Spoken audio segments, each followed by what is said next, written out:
இருக்கீங்க? சொல்லுங்க அத்தை. ஜானகி அழாதம்மா. நீ என்ன விஷயம் சொன்னாதானே எங்களுக்கு தெரியும்.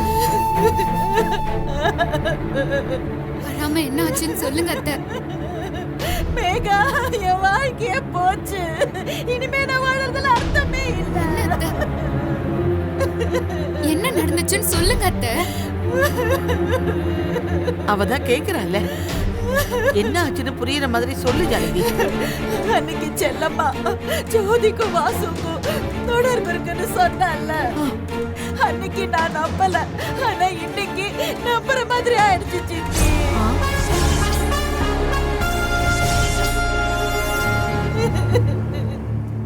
என்ன ஜானகி சொல்ற?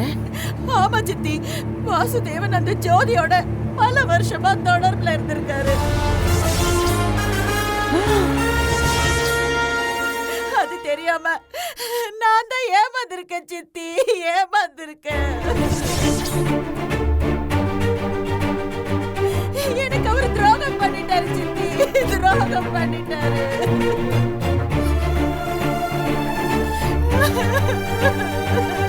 நீங்க சொல்றது என்னால நம்பவே முடியல. என்னால என்ன நம்ப முடியல மேகா. ஆனா அவங்க ரெண்டு பேரும் கல்யாணம் பண்ணிக்கிட்டு புருஷன் பொண்டாட்டியா வாழ்ந்துட்டு இருந்திருக்காங்க. இந்த பாவி அது தெரியாம நான் ஏமாளியா இருந்துட்டேன். ஐயோ, வாசுதேவனா அப்படி பண்ணா? அவ உன்னை குழந்தை மாதிரி இல்ல பாத்துக்கிட்டா. உன்னை குளிக்க வைக்கிறதுல இருந்து சாப்பாடு ஊட்டுற வரைக்கும் எல்லாமே அவன் தானே பண்ணிட்டு இருந்தா. அப்படிப்பட்டவனா இன்னொருத்தியோட தொடர்புல இருக்கா? சித்தி, அவர் என்கிட்ட அன்பா பாசமா பழகிறத வச்சு அவரு ரொம்ப உத்தமன்னு நினைச்சுக்கிட்டு இருந்தேன். ஆனா எல்லாமே நடிப்புன்னு எனக்கு இப்பதான் சித்தி புரியுது.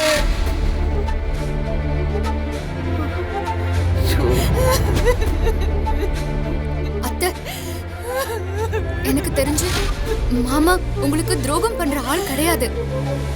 உங்க மேல அவர் உயிரிய வச்சிருக்காரு. நம்ம தீர விசாரிக்காம அவரை பத்தி தப்பா நினைக்க வேண்டாம். மேகா, அத நானே கண்கூட பார்த்துட்டேனே.